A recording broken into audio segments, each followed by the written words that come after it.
कीजिए एक ऐसी आग का जिसकी शिद्दत इतनी ज़्यादा हो कि परिंदे भी उसके ऊपर से गुजरे तो जल कर राख हो जाएं। लेकिन इसी आग के बीचों बीच एक जवान खड़ा है जिसका बाल भी बाका नहीं हो रहा। एक तरफ वक्त का सबसे ताकतवर बादशाह नमरूद जो अपने आप को खुदा कहता था, और दूसरी तरफ एक तन्हा नौजवान जिसने पूरी सल्तनत के झूठे खुदाओं को लाजवाब कर दिया। ये वीडियो सिर्फ एक कहानी नहीं, ये हक और बातिल की सबसे बड़ी और सबसे सच्ची टक्कर का वाक़या है। ये कहानी है अल्लाह के खलील इब्राहीम अलैहिस्सलाम के सब्र, यकीन और उस ईमान की जो पूरे बातिल निज़ाम के ख़िलाफ़ तन्हा खड़ा हो गया। हम हर नमाज में दरूद इब्राहीमी पढ़कर इब्राहीम अलैहिस्सलाम पर दरूद भेजते हैं, मगर सवाल ये है, कौन थे इब्राहीम अलैहिस्सलाम? कैसे एक बुत बनाने वाले और बुतों की पूजा करने वाले के घर में अल्लाह के नबी इब्राहीम अलैहिस्सलाम पैदा हुए? क्या है उस रात का राज जब इब्राहीम अलैहिस्सलाम अपने सच्चे रब की तलाश में पहाड़ पर चले गए? कैसे भड़कती आग इब्राहीम अलैहिस्सलाम साल पहले इराक की सरजमीन पर बाबिल नाम की एक अजीम सल्तनत थी। ये वो दौर था कि जब इंसानी जहन जहालत की गहराइयों में डूबा हुआ था। लोग अपने हाथों से तराशे हुए पत्थर, मिट्टी और लकड़ी के बुतों को अपना खुदा मानते थे। इस बार खुदाओं को अच्छे तोहफे देंगे ताकि वो खुश होकर हमारे बागात पर खूब बारिश बरसाएं। इसी माहौल में एक घराना था, एक ऐसा घराना जो न सिर्फ बुतों की पूजा करता था बल्कि इन बुतों को बनाता और बेचता था। इसी घर के सरबराह का नाम था आज़र। लेकिन यहाँ से कहानी में एक मज़ेदार ट्विस्ट आता है। बुत बनाने वाले आज़र के घर में एक ऐसे बच्चे ने जन्म लिया जिसे अल्लाह ने बचपन से ही हिकमत और इल्म से नवाजा था। ये है इबादतगाह का अगला वारिस। ये थे अल्लाह के नबी इब्राहीम अलैहिस्सलाम, जिन्हें इब्राहीम खलीलुल्लाह कहा जाता है, यानी अल्लाह के सच्चे और करीबी दोस्त। नन्हे इब्राहीम अलैहिस्सलाम अपने वालिद से पूछते, अब्बा जान, इन मिट्टी के खिलौनों के सामने लोग सर क्यों झुकाते हैं? इनके तो इतने बड़े कान हैं, मगर ये कुछ सुनते नहीं। इब्राहीम अलैहिस्सलाम उन बुतों पर सवार होते जैसे लोग घोड़ों और खच्चरों पर सवार होते हैं। इब्राहीम अलैहिस्सलाम के वालिद उन्हें डांट कर खामोश करा देते, लेकिन इब्राहीम अलैहिस्सलाम का दिल इन बेजान मूर्तियों से बेजार था और उन्हें तलाश थी उस सच्चे खुदा की जो पूरी कायनात का मालिक है। वक्त का पहिया घूमता गया, दिन महीनों में बदलते गए और महीने साल में। इब्राहीम अलैहिस्सलाम जवान हुए। आखिर वो रात आई, दुनिया सुकून की चादर ओढ़े ख्वाबों में गुम थी। इब्राहीम अलैहिस्सलाम एक पहाड़ की तरफ निकल पड़े और वहाँ एक गार में बैठकर आसमान की तरफ देखने लगे। और हम इस तरह इब्राहीम को आसमानों और जमीन के अजायबात दिखाने लगे ताकि वो खूब यकीन करने वालों में हो जाएं। यानी जब रात ने उनको पर्दाए तारीकी से ढांप लिया तो आसमान में एक सितारा नजर पड़ा। कहने लगे ये मेरा परवरदिगार है। जब वो गायब हो गया तो कहने लगे कि मुझे गायब हो जाने वाले तो पसंद नहीं। यही बात उन्होंने चांद और सूरज के लिए कही जब वो निकले और डूब गए, ताकि अपनी कौम को समझा सके कि जो खुद वक्त का गुलाम हो वो खुदा कैसे हो सकता है। इब्राहीम हमें ऐसे खुदा की तरफ बुलाता है जिसका कोई वजूद ही नहीं, जैसे हम देख भी नहीं सकते। लेकिन बात यहीं ख़त्म नहीं होती। अब इब्राहीम अलैहिस्सलाम अपने सच्चे रब को पहचान चुके थे, इसलिए उन्होंने अपने वालिद को निहायत ही नरमी से समझाते हुए कहा, अब्बा, शैतान की पूजा न कीजिए, बेशक शैतान अल्लाह का नाफरमान है।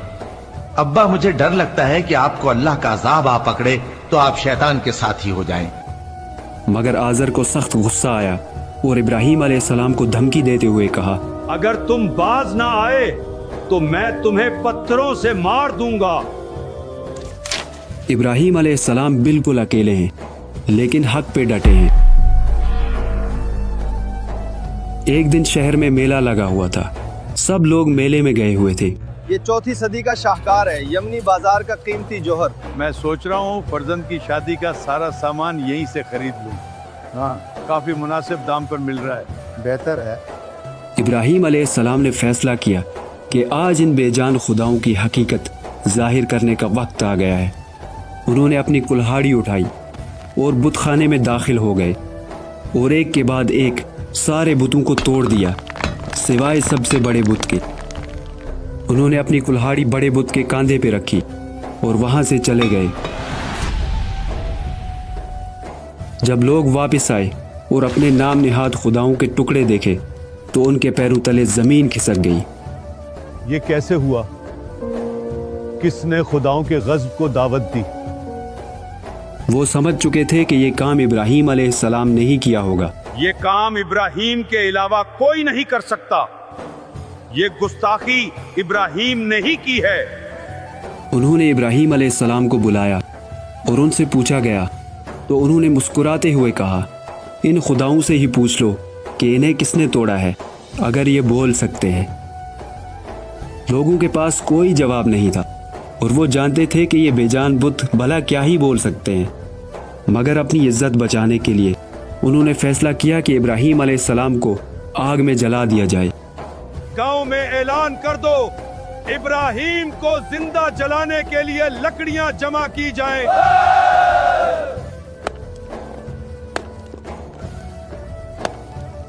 کئی دنوں تک لکڑیاں جمع کی گئی، یہاں تک کہ بیمار عورتوں نے بھی منت مانی کہ اگر وہ ٹھیک ہو گئی تو وہ ابراہیم علیہ السلام کو جلانے کے لیے لکڑیاں ڈونیٹ کریں گی۔ اگر میں صحتیاب ہو گئی تو ابراہیم کو جلانے کے لیے لکڑیاں دوں گی۔ آخر وہ دہشتناک آگ تیار کی گئی۔ ابراہیم علیہ السلام کو لایا گیا، لیکن آگ کی گرمی اتنی زیادہ تھی کہ انہوں نے ابراہیم علیہ السلام کو آگ میں ڈالنے کے لیے کیٹاپلٹس کا استعمال کیا۔ انہوں نے ابراہیم علیہ السلام کو کیٹاپلٹ میں رکھا تو فوراً فرشتوں کے سردار جبرائیل علیہ السلام آئے اور پوچھا، اے ابراہیم، کیا آپ کو میری مدد چاہیے؟ تو ابراہیم علیہ السلام نے جواب دیا، آپ سے نہیں، میرے لیے اللہ ہی کافی ہے۔ ابراہیم علیہ السلام کو آگ میں پھینک دیا گیا اور اللہ نے اسی وقت آگ کو حکم دیا، ہم نے حکم دیا، اے آگ سرد ہو جا اور ابراہیم پر سلامتی والی بن جا۔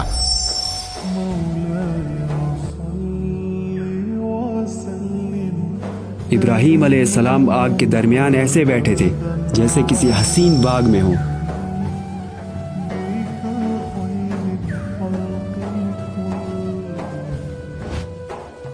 صحیح بخاری کی حدیث اور اسلامک روایات کے مطابق ہر جانور اور پرندہ ابراہیم علیہ السلام کو بچانے کے لیے آگ کو بجھانے کی کوشش کر رہا تھا، سوائے چپکلی کے، کیونکہ چپکلی آگ کو بجھانے کے بجائے بھڑکانے کے لیے پھونک مار رہی تھی۔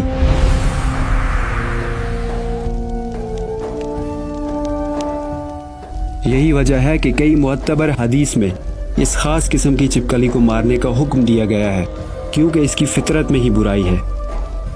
آپ نے ڈاکٹر اسرار احمد اور بہت سے اسکالرز کو کہتے ہوئے سنا ہوگا کہ جب ابراہیم علیہ السلام کو آگ میں ڈالا گیا تو ایک ننھی چڑیا اور ایک چونٹی نے حق کا ساتھ دیا۔ چڑیا نے اپنی چونچ میں پانی کا قطرہ لیا اور اس دہشتناک آگ کی طرف اڑنے لگی۔ راستے میں ایک دوسرے پرندے نے پوچھا، تمہارے اس قطرے سے اتنی بڑی آگ کیسے بجھے گی؟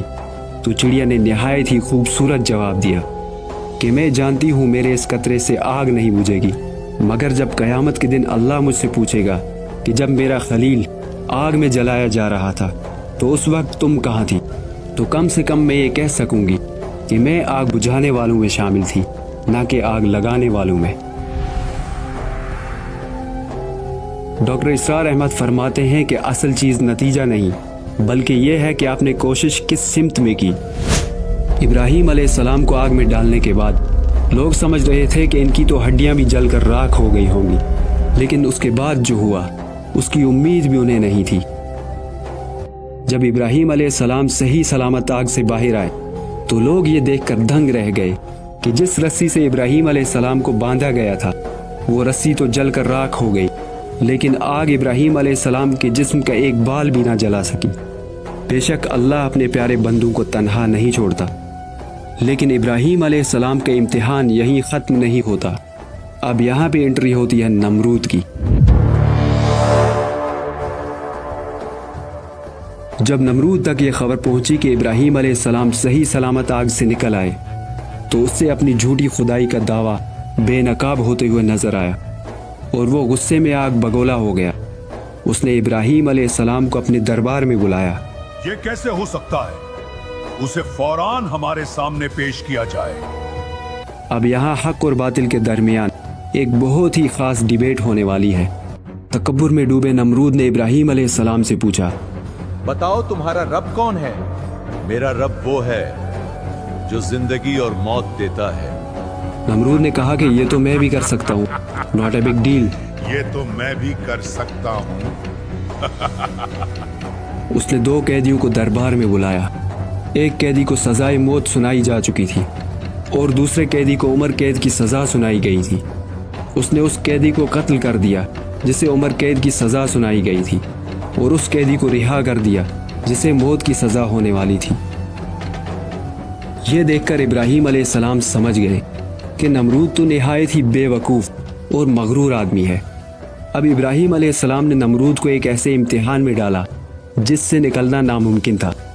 इब्राहीम अलैहिस्सलाम ने कहा, मेरा रब वो है जो सूरज को मशरिक से निकालता है। अगर तू वाकई खुदा है तो इसे मगरिब से निकाल के दिखा। ये सुनते ही नमरूद के होश उड़ गए। वो एकदम खामोश हो गया। कुरान में अल्लाह ताला फरमाते हैं, इब्राहीम ने कहा कि अल्लाह तो सूरज को मशरिक से निकालता है, आप उसे मगरिब से निकाल दीजिए। यह सुनकर वो काफिर हक्का बक्का रह गया और अल्लाह बेइंसाफों को हिदायत नहीं दिया करता। इब्राहीम अलैहिस्सलाम के चेहरे पर एक पुरसुकून मुस्कुराहट थी।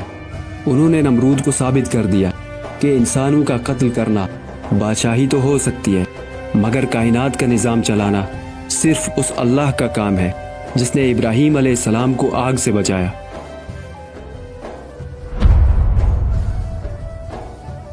इब्न कसीर लिखते हैं कि नमरूद के साथ हुई बहस के बाद इब्राहीम अलैहिस्सलाम की ज़िंदगी में कई मोड़ आए। खुदाई का दावा करने वाले नमरूद को लाजवाब कर देने और आग से सही सलामत निकल आने का मौजज़ा लोग अपनी आंखों से देख चुके थे, लेकिन इसके बावजूद भी वो लोग ईमान नहीं लाए, सिवाय इब्राहीम अलैहिस्सलाम की बीवी सारा और उनके भतीजे लूत अलैहिस्सलाम के। इब्राहीम अलैहिस्सलाम की हर कोशिश के बाद जब लोग ईमान न लाए तो उन्होंने अपनी बीवी सारा और लूत अलैहिस्सलाम के साथ हिजरत की और फ़लस्तीन चले गए। अब यहाँ इब्राहीम अलैहिस्सलाम फ़लस्तीन और मिस्र की तरफ निकल चुके थे, जबकि नमरूद अपनी सल्तनत में मज़ीद सरकशी कर रहा था। अल्लाह ने उसे कई मौके दिए, मगर उसने हर बार हिदायत को ठुकरा दिया। नमरूद के बारे में रिवायात में आता है कि उसने अल्लाह से जंग करने के लिए एक बहुत ऊंची इमारत बनाई और उस इमारत पर चढ़कर आसमान में तीर चलाया।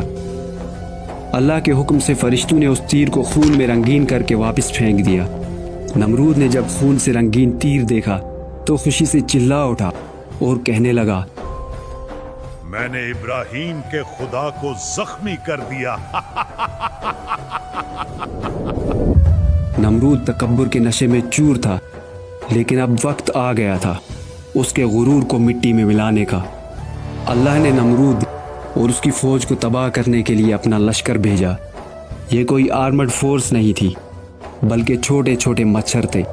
रिवायात के मुताबिक उन मच्छरों की तादाद इतनी थी कि उन्होंने सूरज की रोशनी को भी छुपा लिया था। अब ये कैसी मुसीबत है? ये मच्छर नमरूद और उसकी फौज पर टूट पड़े और उसके सिपाहियों का खून चूसकर गोश्त भी खाने लगे। नमरूद ये खौफनाक मंजर देखकर अपने महल के अंदर भागा और दरवाज़ा बंद किया, लेकिन आज अल्लाह का फैसला हो चुका था। अल्लाह के हुक्म से एक लंगड़ा मच्छर किसी तरह नमरूद के दिमाग में घुस गया। वो मच्छर उसके दिमाग को अंदर से काटने लगा और नमरूद तकलीफ के मारे चिल्लाने लगा। नमरूद की बची हुई सारी जिंदगी इसी जिल्लत और तकलीफ में गुजरी। आखिरकार इसी तकलीफ की वजह से नमरूद के साथ साथ उसका गुरूर भी मिट्टी में मिल गया। हक के सबसे बड़े दुश्मन का खात्मा तो हो चुका था, लेकिन बात यहीं ख़त्म नहीं होती। वक्त का पहिया घूमता गया और अब इब्राहीम अलैहिस्सलाम पे एक के बाद एक आजमाइश आती रही। भड़कती आग के दरमियान अपने रब को याद रखने वाले इब्राहीम अलैहिस्सलाम का सब्र अल्लाह को इतना पसंद आया कि अपने खलील को आजमाते गए और हर आजमा